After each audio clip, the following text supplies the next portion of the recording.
मनुष्याने सर्व भौतिक कर्तव्यांचा त्याग करून अखिलांना आश्रय प्रदान करणाऱ्या भगवान श्री मुकुंदांच्या पदकमळांचा आश्रय घेतला आहे. तो देव, ऋषीमुनी, अन्य जीव, नाथक, मित्र, मनुष्य समाज किंवा पितरांचा देखील ऋणी राहत नाही. हे समस्त जीव भगवंतांचे अंश असल्यामुळे भगवत सेवेत संलग्न असलेल्या व्यक्तीला या सर्वांची वेगळी सेवा करण्याची आवश्यकता नसते. तात्पर्य: भगवंतांच्या भक्तिमय सेवेत युक्त नसलेल्या मनुष्याला अनेक भौतिक कर्तव्ये असतात. प्रत्येक जीव देवांकडून असंख्य गोष्टी स्वीकारत असतो. उदाहरणार्थ सूर्यप्रकाश, चंद्रप्रकाश, पाऊस, वारा, अन्न आणि अंततः आपले भौतिक शरीर. भगवद्गीतेत म्हटले आहे, स्तेन एव सह यज्ञ कर्मांद्वारे देवांचे उपकार न फेडणारा मनुष्य केवळ स्तेन अर्थात चोर आहे. त्याचप्रमाणे गायींसारखे असंख्य जीव आपल्याला अनेक स्वादिष्ट आणि पौष्टिक वस्तू पुरवित असतात. पक्ष्यांची मंजूळ किलबिल ऐकून आपण प्रफुल्लित मनाने पहाटे जागे होतो. उन्हाळा असह्य झाल्यावर वृक्षाच्या शीतल छायेत उभे राहतो किंवा थंड वारा अंगावर घेतो. अशा प्रकारे असंख्य जीवांकडून सेवा घेतल्याने आपण त्यांचे ऋणी होतो. आप्त म्हणजे नातलग यांचे ऋणी असणे ही सामान्य नीतिमत्ता आहे. नृणाम म्हणजे मनुष्य समाज. मनुष्य जोपर्यंत पूर्ण पुरुषोत्तम भगवंतांचा भक्त होत नाही तोपर्यंत तो या समाजाचाच भाग असतो. भौतिक विद्या, संस्कृती, रूढी, संरक्षण इत्यादी गोष्टी आपण समाजाकडून घेत असतो. त्यामुळे त्या समाजाचेही आपल्यावर फार मोठे ऋण असते. हे ऋण समाजातील केवळ वर्तमान समस्यांपुरते मर्यादित नसते. आपण शांततापूर्वक जीवन जगावे म्हणून सदाचार, शिष्टाचार सुरक्षित ठेवलेल्या पूर्वजांचेही आपण ऋणी असतो. म्हणून या श्लोकातील पितृणाम शब्दाचा अर्थ आपले पितरांप्रती असलेले ऋण असा होतो. भौतिकवादी लोक कृष्ण भावनामृत संघातील भक्तांवर कधी कधी असा आरोप करतात की भक्त वरील ऋणांची परतफेड करण्याकडे लक्ष न देता श्रीकृष्णांकडे अवास्तव लक्ष पुरवितात. उत्तरादाखल श्रीमद भागवतात 4थ्या स्कंदात 31व्या अध्यायामध्ये आणि 14व्या श्लोकात असे म्हटले आहे की यथा तरोर्मूल निषेचनेन तृप्यन्ति तस्कंद भुजोपशाखा. वृक्षाच्या मुळाशी पाणी घातल्यावर आपण शाखा, डहाळ्या, पाने इत्यादींना आपोआप पुष्ट करीत असतो. त्यांना वेगळे पाणी देण्याची आवश्यकता नसते. याच रीतीने प्राणोपहाराच यथेंद्रियाणाम. अन्न प्रथम पोटात गेले पाहिजे. तेथून ते शरीराच्या सर्व अंगांना पुरविले जाते. शरीराच्या विविध अंगांवर अन्न चोरणे हा निव्वळ मूर्खपणा ठरेल. त्याच प्रकारे पूर्ण पुरुषोत्तम भगवान श्रीकृष्ण अखिल सृष्टीचे उगम आहे. सर्व काही श्रीकृष्णांपासून उत्पन्न होते. श्रीकृष्ण सर्वांचे पालन पोषण करतात आणि अंती सर्व काही श्रीकृष्णांमध्ये सामावून घेतले जाते. पोटाला पुरविलेले अन्न जसे शरीराच्या समस्त अंगांना पुष्ट आणि संतुष्ट करते तसे पूर्ण पुरुषोत्तम भगवान श्रीकृष्ण परमजीवाचे परम हितकारी मित्र संरक्षक असल्यामुळे त्यांना संतुष्ट केल्याने समस्त विश्व आपोआप संतुष्ट होते. या संदर्भातील उदाहरण असे आहे, सम्राटाची वैयक्तिक सेवा करणाऱ्या मनुष्याला अन्य मांडलिक राजांची चाकरी करण्याची आवश्यकता नसते. एका सर्वसाधारण मनुष्यावर या भौतिक जगात अनेकांचे उपकार असतात हे निश्चित. परंतु भगवद्गीतेत म्हटले आहे, मय्य विहितान हितान वस्तुतः. भगवंतच सर्वांना सर्व काही पुरवित असतात. उदाहरणार्थ आपण आपल्या माता पित्यांच्या कृपेने आपले शरीर प्राप्त करतो. कधी कधी असे घडते की पुरुष आणि स्त्री प्रजोत्पादन करण्यास असमर्थ ठरतात. कधी विद्रूप तर कधी मृत संतती जन्माला येते. कित्येकदा समागम करूनही गर्भधारणा होत नाही. सुंदर सुलक्षण संततीची अपेक्षा माता पित्यांनी करूनही तसे घडत नाही। यावरून आपण असा बोध घेतला पाहिजे की स्त्री आणि पुरुष हे मैथुन क्रियेद्वारे केवळ परमेश्वराच्या कृपेनेच संतती जन्माला घालू शकतात। पुरुषाचे वीर्य शक्तिमान असणे आणि स्त्री प्रजननक्षम असणे ही दैवी कृपाच असते। त्याचप्रमाणे स्वस्थ मूल जन्माला येणे आणि पुढे जीवन जगण्यासाठी तरुण होणे हे सुद्धा ईश्वरी कृपेनेच घडते। मनुष्याच्या जीवनात ईश्वरी कृपेचा अभाव होताच अकस्मात मृत्यू अथवा रोग जडतो। देवी देवता सुद्धा स्वतंत्र नाहीत।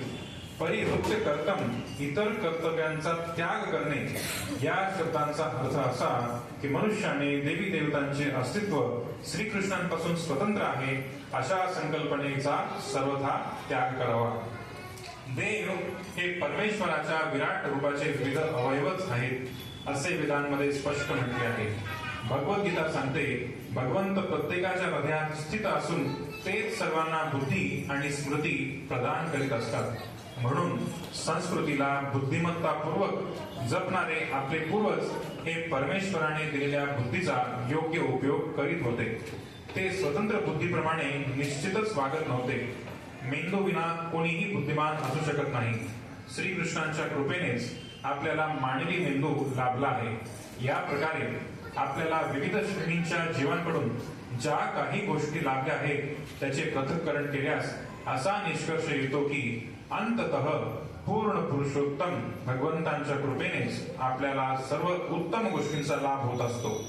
त्यामुळे विविध प्रकारचे यज्ञ कर्म, दान कर्म करून अन्य सामान्य मनुष्यांच्या उपकाराची परतफेड करणे हे आपले परम कर्तव्य समजावे असा नियम असला तरी सुद्धा जो मनुष्य साक्षात पूर्ण पुरुषोत्तम भगवान श्रीकृष्णांची सेवा करीत असतो तो या सर्व ऋणांतून मुक्त होतो। याचे कारण असे की परिवार, पितर, देवता इत्यादींकडून प्राप्त झालेली सर्व वरदाने अंततः परमेश्वराकडूनच प्राप्त झालेली असतात। एक उदाहरण असेही देता येईल, केंद्र शासनाने उपलब्ध केलेल्या वस्तू राज्य शासन वितरित करीत असते। राष्ट्रपतींचा निजी सचिव झालेल्या मनुष्यावर कनिष्ठ राज्यस्तरीय लोकप्रतिनिधींचे दायित्व राहत नाही। म्हणून श्रीमद भागवतात असा उल्लेख आहे, तावत् कर्माणि कुर्वित न निर्विज्ञेत यावता मत्कथा श्रवणातो वा श्रद्धा यावन्न जायते। जोपर्यंत मनुष्याला सकाम कर्मांचा वीट येत नाही आणि भगवत लीलांचे श्रवण कीर्तन करण्याविषयी रस उत्पन्न होत नाही तोपर्यंत त्याने विहित वैदिक कर्तव्य पार पाडणे अपरिहार्य असते। सारांश, परमेश्वराच्या भक्तिमय सेवेत पूर्ण समर्पित असलेला मनुष्य सर्वश्रेष्ठ समजला जातो।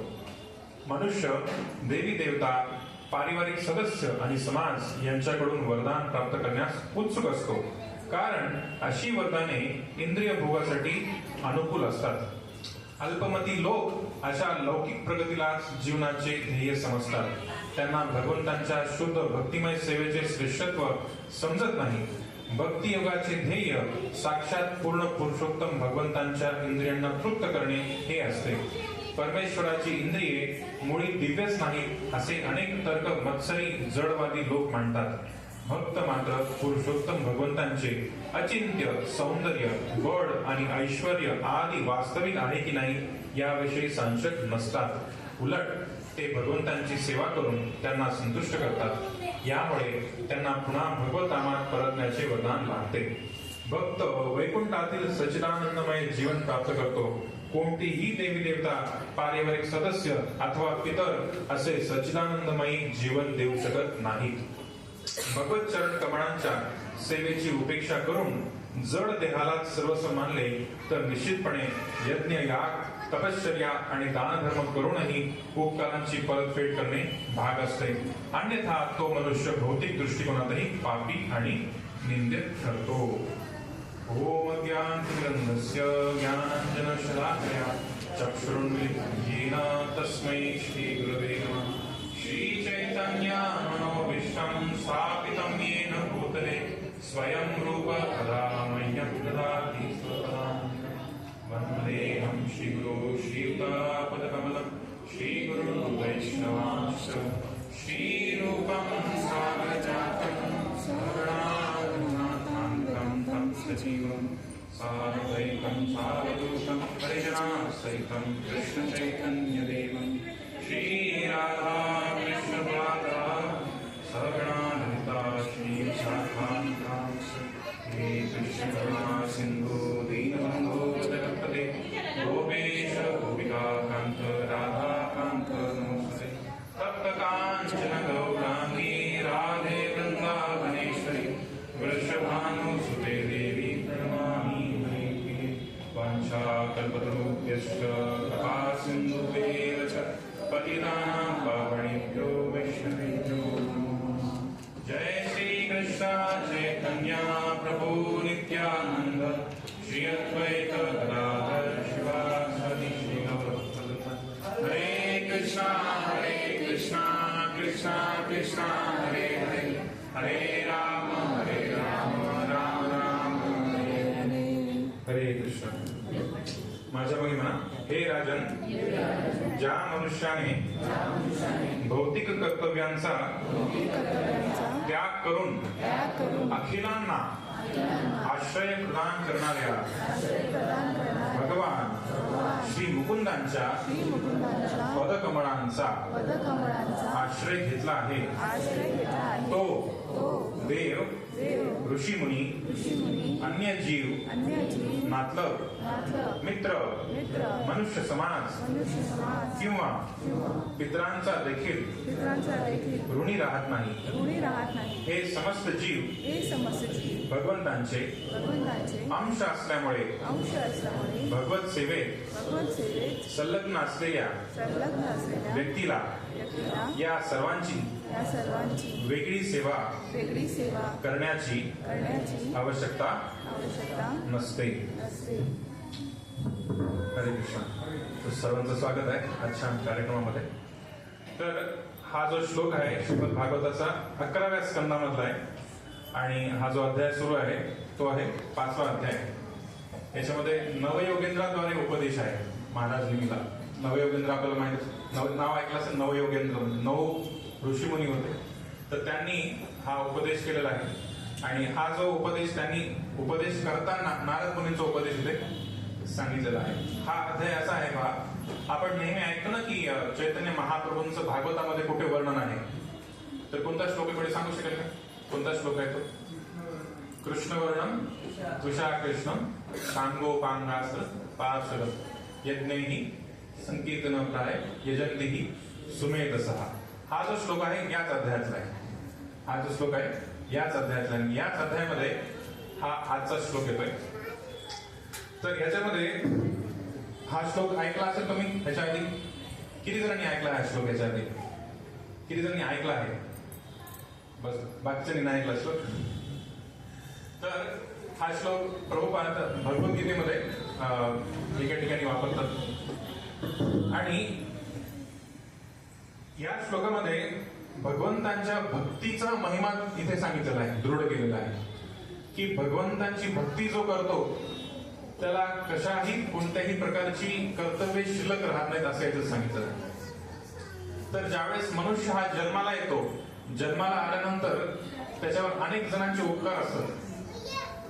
जसं आता आपण इथे बसलेलो हॉलमध्ये, तर आपण जर किराया नाही भरला हॉलचा तर आपल्याला म्हणतील आता तुम्ही पुढच्या महिन्यापासून बंद करा तुमचा कार्यक्रम, बरोबर आहे ना? म्हणजे फीस द्यावं लागते ना कोणाला पण, किराया दिलाय, अग्रीमेंट केलेलं सगळं झालेलं आहे, 20,000 रुपये भरायचे आपल्याला। त्याच्यानंतर इथे लाईट बिल पण आहे आपल्याकडे। जर समजा आपण लाईट बिल नाही भरलं तर MSCB काय करणार, MSBC ते कट करणार, लाईट बिल नाही भरलं तर 2-3 वॉर्निंग देणार, कट करणार। तर आपण कसं आहे की सरकारी ज्या काही सुविधा घेतो त्या सुविधांचं जर आपण फीस नाही भरली तर आपल्याला त्याचा फायदा भेटेल का? नाही भेटणार। म्हणजे समजा काही कोणतं आधार कार्ड जरी आता फ्री आधार कार्ड म्हणजे किंवा कोणकोणते कार्ड असतात त्याची फीस भरावी लागते आपल्याला, तर ती फीस भरल्याशिवाय तुम्हाला ती सुविधा नाही भेटत। प्रत्येक गोष्टीचं काय आहे, मूल्य आहे। फ्री मध्ये कोणती पण गोष्ट नाही, कोणती गोष्ट फ्री मध्ये भेटते हा काय हे थोडासा भ्रमण म्हणजे आपला भ्रमनिरास आहे, भ्रामक आहे। कोणती पण गोष्ट फ्री नसते, त्याला किंमत असते। फक्त कधी कधी ती किंमत दिसते, कधी ती किंमत दिसत नाही। आता सूर्यप्रकाश आपल्याला भेटतो, ज्यावेळेस थंडीचे दिवस असतात किंवा खूप पाऊस मध्ये पडला त्यावेळेस घरामध्ये सगळ्यांच्या घरामध्ये कपडे होते वाळवलेले, बरोबर ना? असं कोणतं घर नसेल घरात कपडे नसेल. जनरली आपण घराच्या बाहेर कपडे वाळवतो, परंतु ज्यावेळेस खूप पाऊस पडतो त्यावेळेस बाहेर कपडे वाळवत घालता येत नाही का? एक तर पाऊस पडतो आणि सूर्यप्रकाश पण नसतो. मग कुठे घालतो आपण? घरामध्ये फॅन चालू करतो आणि घरात कपडे वाळत घालतो. तर सूर्यप्रकाश, सूर्य जर नसेल, प्रकाश जर आपल्याला भेटला नाही तर किती अडचण होईल. फक्त एकदा असं कल्पना करायची, इमॅजिन करायचं की आज सूर्य उगवत नाही. कसं होऊ शकेल? सूर्य आज उगवलच नाही किंवा आपल्याला उद्या सूर्य उगवणार नाही, कसं होणार ना? म्हणजे काहीच चालू शकत नाही. पण सूर्यदेव कधी आपल्याला मागतो बाबा चला तुझे बाकी तेवढं बिल, एवढ्या वर्षांचं बिल पेंडिंग आहे, नाही दिलं तुम्ही उगवणार नाही उद्या, असं कधी होतं? नाही होत. त्याच्यानंतर वर्षा, पाणी पडतं, निसर्ग पाणी देतं. ज्यावेळेस शेतकरी सगळं शेत कसतात, नांगरणी होते, रोटर होतं, सगळं होतं, त्याच्यानंतर शेतकरी पाहतात की पाणी कधी, मृगाचा पाऊस कधी पडेल म्हणून. का तर पाऊस पडल्याशिवाय बी लावता येत नाही, पेरणी करता येत नाही. आणि मग एकदा ती पेरणी झाली की मग असा धो धो पाऊस पडला की सगळं पीक वाया जातं, जसं आता यावर्षी झालेलं आहे. मग आपल्याला पाऊस हवा पण असतो आणि नको पण असतो, परंतु आपल्याला विचारून येतो का की आता यायला बरं का मी येऊ का नको, असं कोणी विचारत नाही ना.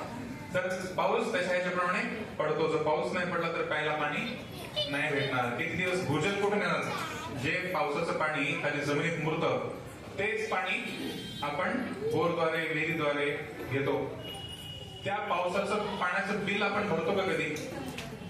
आपण म्युन्सिपाल्टीचं बिल जरूर भरतो.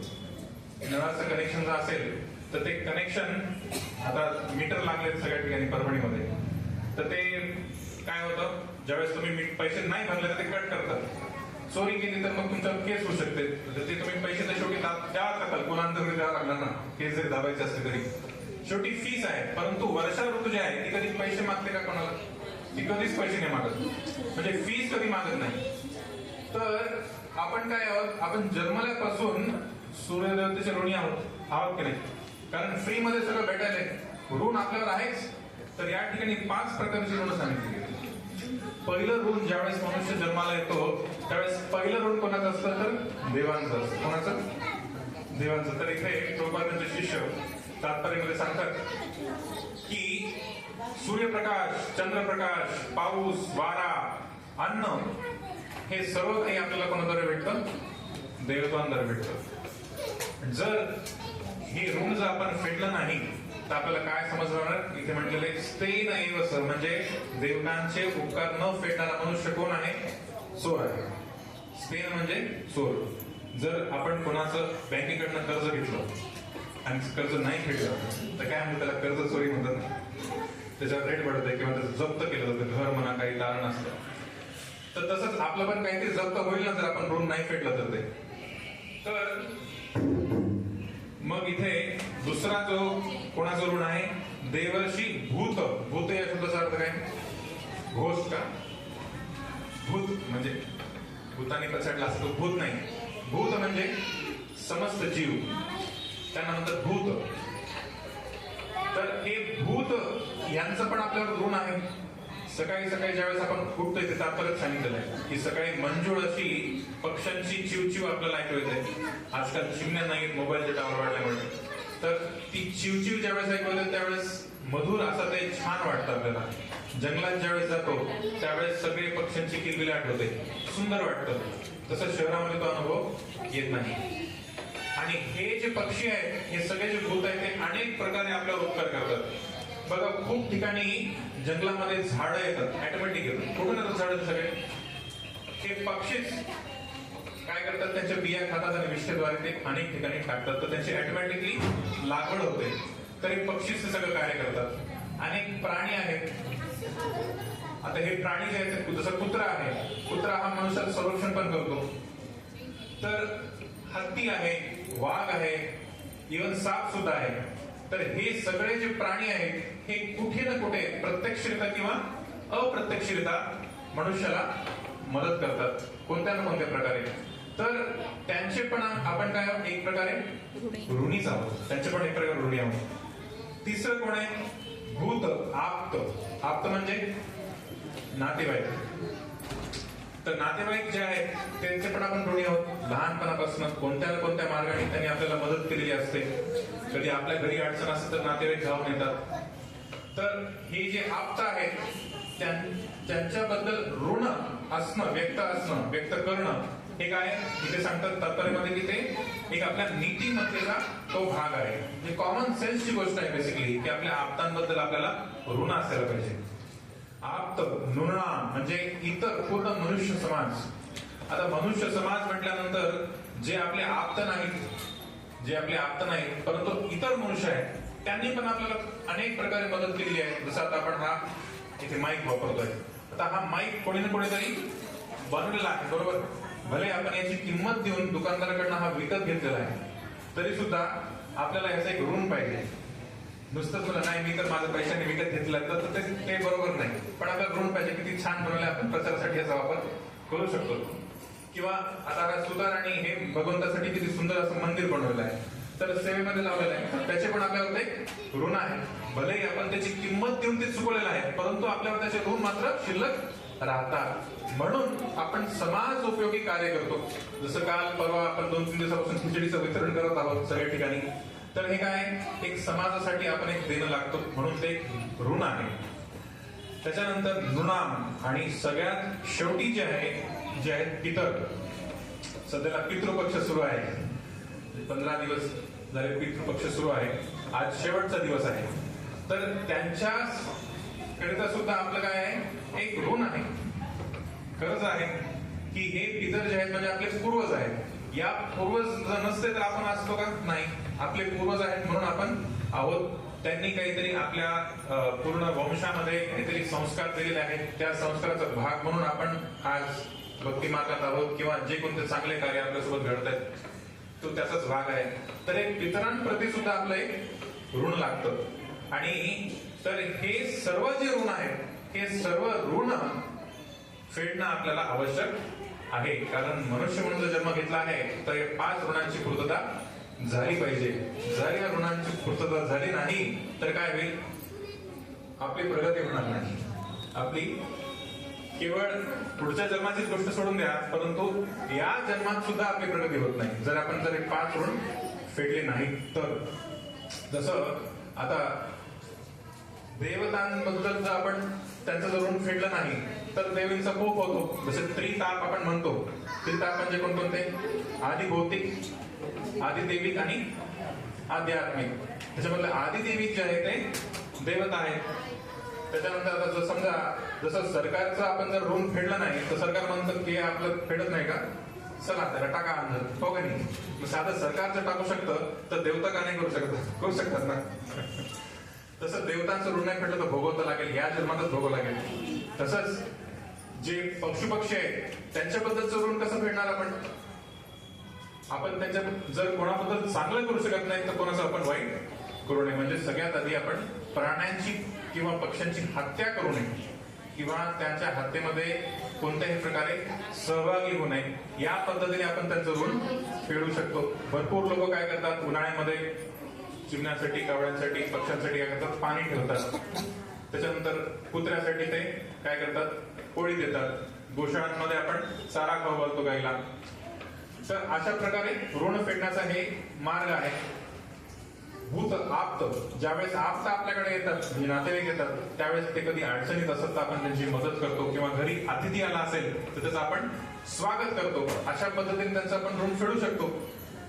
त्याच्यानंतर नृणाम मनुष्य समाज आहे. तर मनुष्य समाजामध्ये आपण काय करतो की त्यांच्याबद्दल म्हणजे समाजामध्ये कोणत्या प्रकारचा द्वेष होणे अशा प्रकारचं आपण जर कार्य केलं तर ऑटोमॅटिक त्यांची एक सेवा झाली. त्याच्यामध्ये आपला एक मुद्दा सुचला की देवर्षी ऋषींचा मुद्दा सुटला. तर ऋषी जे आहेत म्हणजे ऋषी मुनी, देव आणि ऋषी. तर ऋषी जे आहेत तर ऋषींनी काय केलेलं आहे, कशामुळे आपलं ऋण आहे, कशासाठी आहे तर त्यांनी एवढे सगळे ग्रंथ लिहून ठेवलेले आहेत. एवढं सगळं मार्गदर्शन त्यांनी आपल्याला शास्त्राद्वारे दिलेलं आहे. तर ते आपल्यावर ते ऋण आहे आणि त्यांचं ऋण आपण कसं फेडू शकतो? या ग्रंथांचा आपण अभ्यास करून त्याचा अंगीकार करून आणि त्याचा प्रचार आणि प्रसार करून त्यांचं ऋण आपण फेडू शकतो. तर हे झालं हे देव, ऋषी, नृणाम आणि सगळ्यात शेवटी येतं पितृ. पितृऋण कसं कसं फेडणार ना? तर त्याच्यात सगळ्यात आधी आपल्या लक्षात आलं पितृ म्हणजे काय. पितर काय म्हणतो आपण, पितर म्हणतो किंवा पितृ म्हणतो. तर पितृ हा जो शब्द आहे कशापासून आलाय? पितृ म्हणजे पिता, म्हणजे वडिलांच्या संबंधाकडून जे काही आहे ते पितृ. पैतृक संपत्ती म्हणतो आपण भरपूर वेळेस, म्हणजे वडिलांकडून भेटलेली संपत्ती. तसं पितृ म्हणजे वडिलांकडून आपले असलेले पूर्वज. तर ह्या पूर्वजांचं ऋण कसं फेडायचं? तर शास्त्रांमध्ये त्याच्यासाठी सांगितलेलं आहे की दरवर्षी हा पितृपक्ष जो 15 दिवसांचा 2 आठवड्यांचा जो कालावधी आहे, त्या कालावधीमध्ये आपण त्यांना भोग अर्पण करतो. तर हे या पद्धतीने त्यांचं ऋण आपण फेडतो. तर प्रश्न असा उद्भवतो या ठिकाणी की हे पितर असतात कुठे? बाकी तर गोष्टी आपल्याला माहिती की देव आहेत, ऋषीमुनी आहेत, पण पितर कुठे आहेत? तर ही जी जग आहे, भौतिक जग, या जगामध्ये किती लोक आहेत टोटल? लोक किती लोक आहेत? 14 भुवन, 14 प्रकारचे लोक आहेत, 14 प्लॅनेटरी सिस्टीम. तर त्याच्यापैकी दक्षिण दिशेला पितृलोक आहे, म्हणजे यमाचं निवासस्थान आहे. काय? यमाचं निवासस्थान. तर ज्या वेळेस मनुष्य हा देह सोडतो त्यावेळेस त्याला पुढचा कोणता ना कोणता तरी देह भेटायला पाहिजे, बरोबर ना? जसं सांगितलेलं भगवद्गीतेत कृष्ण सांगतात की वासांश जीर्णानि यथा विहाय नवानि गृह्णानि नरोपराणि तथा शरीरानि विहाय जीर्णा अन्यानि संयाति नवानि देहि. की हे शरीर जसं वस्त्र जीर्ण होतं त्यावेळेस मनुष्य आत्मा हे शरीर सोडतो आणि दुसरं शरीर धारण करतो. आणि कशाच्या आधारावर ते दुसरं शरीर धारण करतो? जर या जन्मामध्ये जर आपण मांस खाल्लं तर भगवंत काय म्हणतात, तुला मांस खायची फार इच्छा आहे. मग पुढच्या वर्षी काय, पुढच्या वर्षी नाही, पुढच्या जन्मामध्ये तू काय बनशील? तू एक हिंस्र पशु पण, म्हणजे तुला मनसोक्त मांस खाता येईल. एवढे कष्ट करायची गरज नाही, पैसा कमवायची गरज नाही, मग त्या दुकानात जाऊन विकत घ्यायची, मग त्याला खूप करायची काहीच गरज नाही ना. तू सरळ पशु पण मनसोक्त मांस खा. त्याच्यानंतर कोणाला खूप जास्त अंग प्रदर्शन करण्याची इच्छा असते, भगवंत म्हणतात ठीक आहे, कपडे नाही घालायची काही हरकत नाही, झाड बंद, काही कपडे घालत नाहीत, काही नाही, काही प्रॉब्लेम नाही. जसं आपली भावना आपण पूर्ण आयुष्यामध्ये एक जोपासलेली असते, तशीच भावना मृत्यूच्या क्षणी पण येते. आणि म्हणतं यंतवंत मे देहा, की भगवंत म्हणतात की ज्या वेळेस मृत्यूच्या क्षणी शरीर सोडताना जो भाव असतो तेच आपल्याला देह पुढच्या जन्मात प्राप्त होणार. मग तो भाव आणि ते देह भेटण्यापुरता जो कालावधी असतो, त्या कालावधीमध्ये आत्मा कुठे जातो? आत्मा जातो पितृलोकात. कुठे जातो? पितृलोकामध्ये तो जातो. जसं आपल्याला काय करावं लागतं की समजा इथून कोणाला अमेरिकेला जायचं आहे, प्रभूजी अमेरिकेत गेले होते. प्रभूजी कसं गेले होते अमेरिका? डायरेक्ट गेले, कुठे गेले? मुंबईला गेले. परभणीतून कुठे गेले? मुंबईला गेले. मुंबईला कुठे गेले? एअरपोर्ट वरती.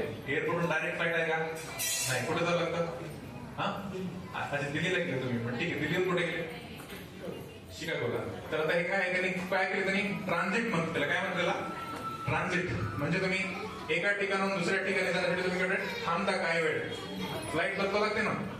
जसं कुठे जायचं असेल आपल्याला, डायरेक्ट ट्रेन नसेल तर काय ट्रान्झिट, म्हणजे त्या ठिकाणी तुम्हाला थांबावं लागतं. तर हे ट्रान्झिट जो प्लेस आहे ते म्हणजे पितृलोक आहे. काय? पितृलोक. जे काही आत्मे आहेत त्यांना जर पुढचा जन्मामध्ये जायचं असेल, पुढच्या देहामध्ये जायचं असेल, तर जायच्या आधी जे काही ट्रान्झिट प्लॅटफॉर्म आहे तो म्हणजे पितृलोक आहे. आता ह्या पितृलोकात एकदा मनुष्य तिथे गेला की गेल्यानंतर मग आता त्याला पुढचा जर जन्म भेटायचा असेल तर त्याला गती कधी भेटेल? कशी भेटू शकते? कोणत्या मनुष्याला गती कशी भेटू शकेल? तर शास्त्र सांगतात जोपर्यंत भगवंताचा तो भक्त होत नाही किंवा भगवंतांचा कृपा प्रसाद त्याला भेटत नाही तोपर्यंत त्या जीवाची मुक्ती होत नाही. मग आता पुढचा जन्म कशाचाही असो, प्राण्याचा असो की मनुष्याचा असो की देवतेचा असो की कशाचाही असो, तो भेटण्याआधी भगवंतांची कृपा आवश्यक आहे. तर ती भगवंताची कृपा आवश्यक आहे तर ती कशी भेटणार त्याला? तर आपण ज्यावेळेस या पृथ्वी तलावर राहतो त्यावेळेस या पृथ्वीवरचं 1 वर्ष जे असतं, 1 वर्ष ते एक वर्ष म्हणजे पितृलोकामधला एक दिवस. लक्षात आलं? आपल्या पृथ्वी लोकावरचा एक वर्ष म्हणजे पितृलोकामधला किती दिवस? एक दिवस. मग आता वर्षामध्ये किती महिने असतात? 12 महिने असतात. 12 तासांची रात्र आणि 12 तासांचा दिवस पितृलोकामध्ये. मग आपल्या इथला एक महिना म्हणजे किती झालं तिथे? किती झालं ते? टोटल किती? 24 तासांचा दिवस आहे त्यांचा. 24 तासापैकी 12 महिने म्हणजे किती? 12 × 24 म्हणजे किती झालं? 2 महिने का 1 महिना? एकच महिना, कारण दिवस वेगळा रात्र वेगळा. तर एक दिवस 12 तासांचा म्हणजे 1 महिना झाला. आता एका महिन्यामध्ये किती दिवस असतात? 30 दिवस. 30 किंवा 31 आपण इंग्लिश कॅलेंडर प्रमाणे आपण 30, 31, 28 पकडतो. परंतु वैदिक कॅलेंडरनुसार 2 पक्ष असतात. किती पक्ष असतात? 2. कोणकोणते असतात पक्ष? कृष्ण पक्ष, शुक्ल पक्ष आणि कृष्ण पक्ष. शुक्ल पक्ष म्हणजे कोणता असतो? हा, कुठून सुरुवात असतो? शुक्ल पक्षाची सुरुवात कुठून असते? अमावस्या ते पौर्णिमा. शुक्ल म्हणजे पांढरा, जसा एंड पांढऱ्यामध्ये होणार आहे तो झाला म्हणजे पौर्णिमेला एंड होणार. बेसिकली तो शुक्ल पक्ष असतो. कृष्ण पक्ष म्हणजे अमावस्यात एंड होणार, काळोखामध्ये एंड होणारा तो झाला कृष्ण पक्ष. तर आता आजचा दिवस कोणता आहे? अमावस्या. तर आज आता कोणत्या पक्षाचा एंड होईल? कृष्ण पक्षाचा. कृष्ण पक्षाचा एंड होईल. तर हे 2 भाग आहेत दिवसाचे. मग ज्यावेळेस एका महिन्यामध्ये आता आपल्याकडचा हा जो पर्टिक्युलर जो पिरियड सुरू आहे चातुर्मासाचा, त्याच्यामध्ये तिथे काय सुरू आहे? पितृलोकामध्ये तिथे दुपार सुरू आहे. काय सुरू आहे? दुपार सुरू आहे. आणि त्याच्यामध्ये हा जो 15 दिवसांचा जो 2 आठवड्याचा भाग आहे तो तिथे काय सुरू आहे? जेवायचा टाइम आहे. तिथे काय आहे? जेवायचं. जेवणाचा वेळ त्या ठिकाणी तो. म्हणजे आपण जसं आपण इथे लंच करतो ना, लंच करतो, तसं तिथे काय? मध्यान्ह भोजनाची ती वेळ आहे.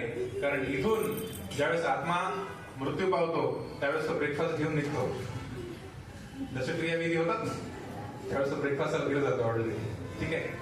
आणि त्याच्यानंतर तेरावी करतो, आपण सगळं करतो. मित्रांमध्ये त्याला जे रोज देतो ना आपण, त्यावेळेस त्याची यात्रा सफल होण्यासाठी त्याला तर्पण करावं लागतं ना, तर त्यावेळेस ते तिथे यमपुरीपर्यंत तो पोहोचतो बेसिकली.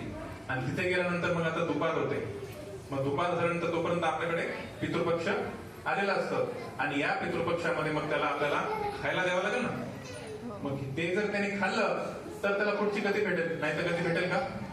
नाही भेटणार. म्हणून या 15 दिवसामध्ये आपण काय करतो की पितृपक्ष साजरा करून म्हणजे त्यांना पितरांना भोजन अर्पण करतो.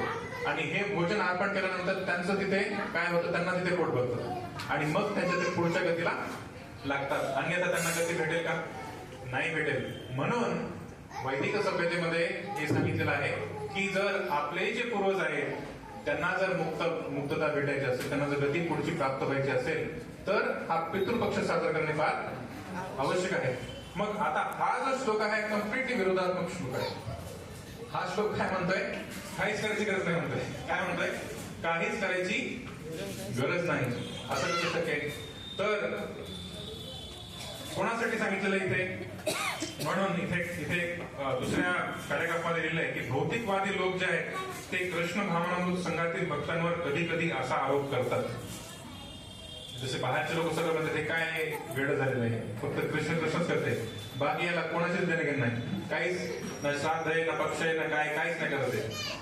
तर असा आरोप करतात की भक्त वरील ऋणांची परतफेड करण्याकडे लक्ष न देता श्रीकृष्णांकडे अवास्तव लक्ष पुरवतात.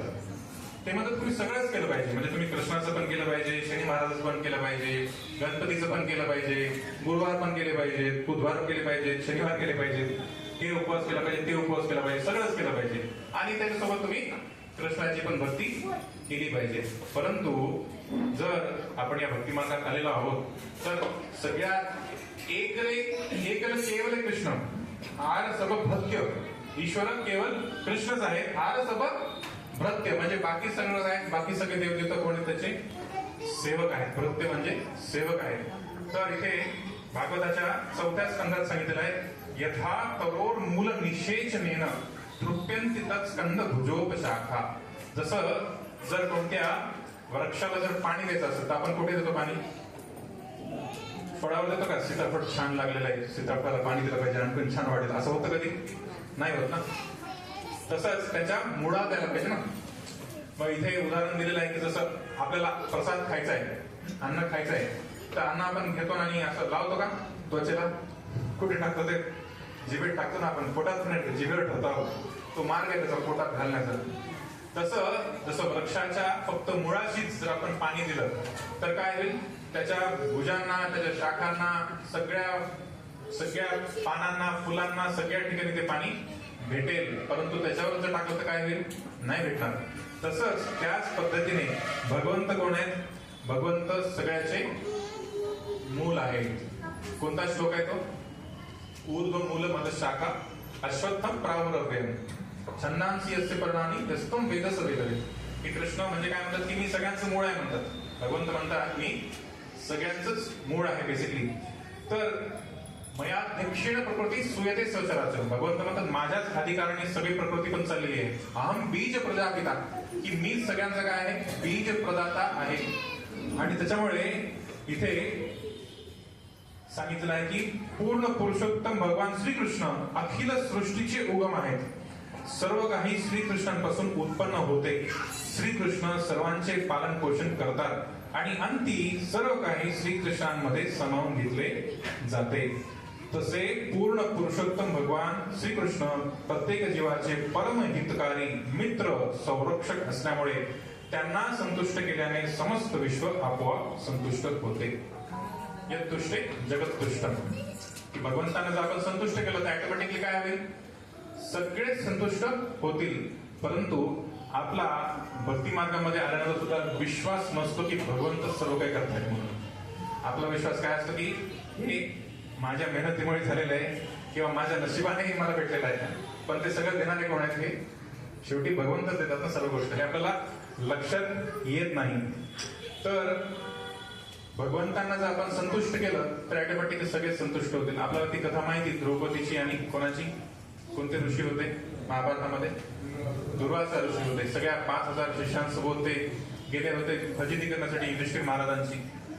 परंतु त्यावेळेस द्रौपदीच्या अक्षय पात्र थाळीमध्ये काय होतं? एक भाताचा, एक शिताचा एक कण होता.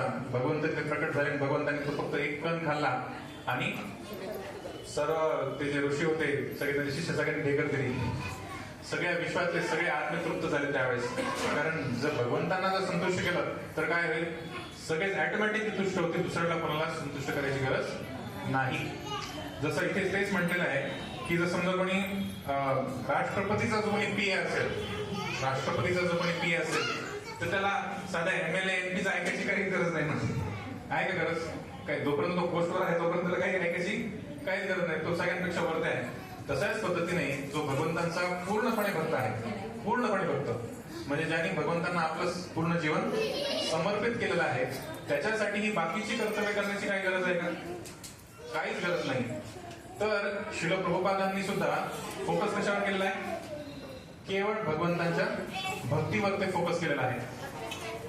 आता हा जो भाग आहे पितृपक्षाचा, तो भाग कशाचा? तो येतो कर्मकांडामध्ये. की वेदांमध्ये काय सांगितलेलं आहे? वेदांमध्ये भरपूर प्रकारचे कांड आहेत. उपासना कांड आहे, कर्मकांड आहे, ज्ञान कांड आहे आणि सगळ्यात शेवटी भक्ती कांड आहे. तर हा जो भाग आहे यज्ञ करण्याचा किंवा पितृपक्ष करण्याचा, हा जो भाग आहे तो कशामध्ये येतो? कर्मकांडामध्ये येतो. जर आपण भगवंताची भक्ती नाही केली तर आपल्याला गोष्टी करणं कंपल्सरी आहे. नाही केलं तर काय होणार? पाप होणार आणि आपली मुक्तता होणार नाही ना, आपल्या पितरांची मुक्तता होणार. तर वेदांमध्ये या सगळ्या गोष्टी लिहिलेल्या आहेत आणि इतकं असं मोठं असं ते समुद्र असल्यासारखं आहे की आपण त्याच्यामध्ये जर उडी टाकली तर काय नाही इतके नियम आहेत. इतके जसं आज अमावस्या आहे, अमावस्याच्या दिवशी तुळशीचं पान तोडत नसतं असा एक नियम आहे माहित असेल ना. किंवा रविवारी खूप लोक तोडत नाही तुळशीला.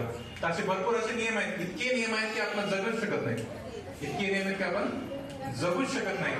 त्याच्यामुळे कलियुगामध्ये परीक्षित महाराज त्यावेळेस जेव्हा उपदेश करतात सुखदेव गोस्वामी त्यांना, त्यावेळेस म्हणतात ते कले दोष निधे राजा, इतके दोष आहेत आणि तुम्ही त्या या नियमांनी तर तुम्ही एक पद सुद्धा तुमचा जाऊ शकत नाही. तर कसं शक्य आहे जगणं?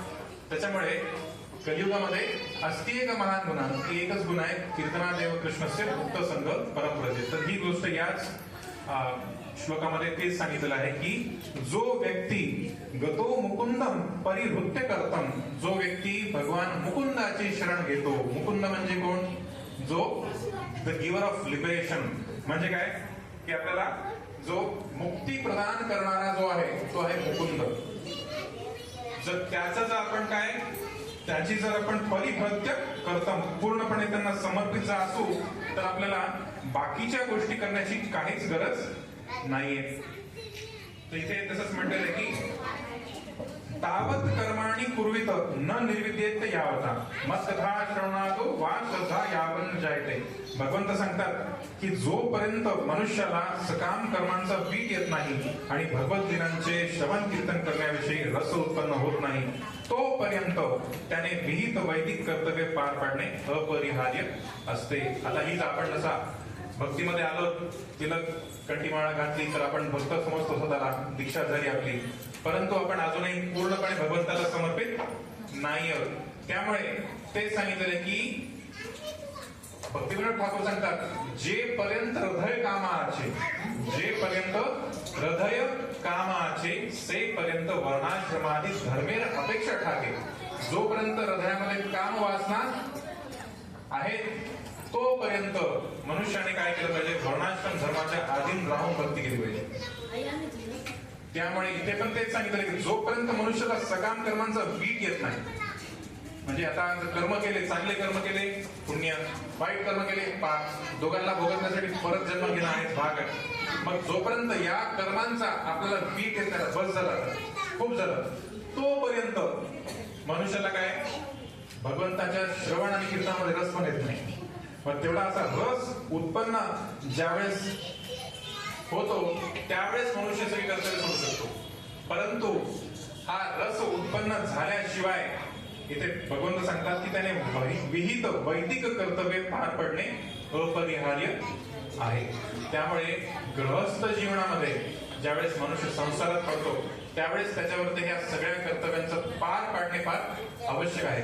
तर भक्तिमय जीवनामध्ये मनुष्याने काय केलं पाहिजे? जरी पितृपक्ष असेल किंवा अनेक प्रकारचे ऋण फेडण्याचा भाग असेल तर त्याला भक्तिमय पद्धतीने आपण काय केलं पाहिजे?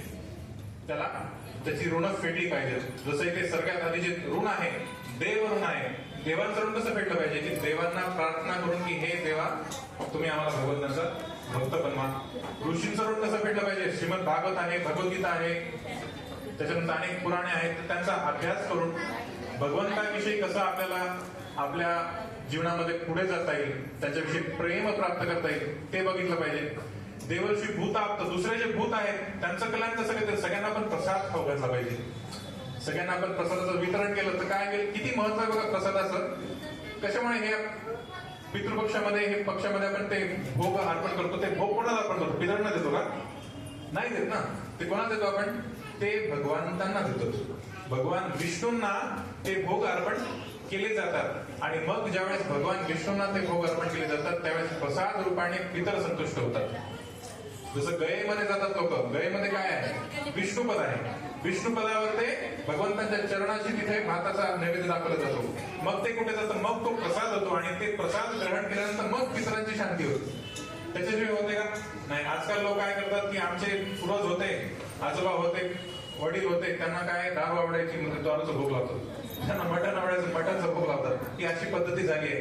परंतु तो होऊ शकतो का? तशी गती होईल का? नाही होणार. तर जोपर्यंत भगवान विष्णूंचा प्रसाद त्या पितरांना प्राप्त होत नाही तोपर्यंत त्यांना मुक्तता भेटत नाही. तर तीच गोष्ट आहे की सगळ्यांना प्रसाद वितरण करून आपण भूत आप्त म्हणजे आप्त जरी त्यांना आपण प्रसादच दाखवायचा, प्रसादच द्यायचा त्यांना सुद्धा. भूत आप्त नृणाम सगळे जे मनुष्य आहेत त्यांना आपण प्रसादाचं वितरण करून त्यांना प्रचार आणि प्रसार करून हरिनाम संकीर्तन करून, जसं आपण हरिनाम सप्ताह करतोय. आता आपण गेल्या 3 दिवसापासून आज 4था दिवस आहे, तर 3 दिवसापासून जातोय परंतु भक्त कोणी येतच नाही त्या ठिकाणी, फक्त मोजकेच आहेत. तर अशा जेव्हा भाग जर आपण घेतला तर काय होईल? तर आपण ते ऋण फेडू ना. नाही तर ऋण कसं फेडणार? आपण नाही फेडू शकत ऋण. हरिनाम संकीर्तन आपण केलंच पाहिजे, प्रसाद वितरण केलंच पाहिजे, तर ऋण ते फेडेल ते, नाही तर ऋण फेडणार नाही. नृणाम पितृणाम, आणि पितरांना सुद्धा काय केलं पाहिजे आपण, आपले जे पूर्वज आहेत त्यांना सुद्धा आपण भगवंतांचा प्रसाद हा अर्पण केला पाहिजे. हरे कृष्ण. तर आजच्या या श्लोकाचा तोच एक सारांश आहे की भगवत चरणाच्या सेवेची उपेक्षा करून जड देहाला सर्वस्व मानले तर निश्चितपणे यज्ञ, तपश्चर्या आणि दानधर्म करून उपकारांची परतफेड करणे भाग असते. अन्यथा तो मनुष्य भौतिक दृष्टिकोनातही पापी आणि निंद्य ठरतो. तर सगळ्यात महत्वाचं की केन केन प्रकारे मन कृष्ण पदारविंदे, की कोणत्या ना कोणत्या प्रकारे आपण भगवंतांच्या सेवेमध्ये आपलं मन जर अर्पण झालं तर आपले इंद्रिय सुद्धा अर्पण होतील. परंतु ते आपण काय करतो, आपली थोडी वृत्ती संकुचित आहे भरपूर वेळेस, तर आपण ते पूर्णपणे लावत नाहीत आणि मग आपल्याला सगळ्या कर्मा बंधनामध्ये अडकावं लागतं. दुसरी दीक्षा घेतली याचा अर्थ असा होत नाही की आपण मुक्त झालो, परंतु दीक्षा म्हणजे एक इनिशिएशन, म्हणजे सुरुवात आहे की आपल्या आता भगवंताच्या सेवेत आपण पूर्णपणे लागलं पाहिजे. तर हेच या श्लोकाचा अर्थ आहे. जर आपण पूर्णपणे लागू तरच या सगळ्या ऋणांतून मुक्त हो. हरे कृष्ण. श्रीमद भागवतम की जय, श्रील प्रभुपाद की जय, गौर प्रेमानंद. हरे हरे. थोडासा काही प्रश्न, टिप्पणी, कॉमेंट्स काय आहे?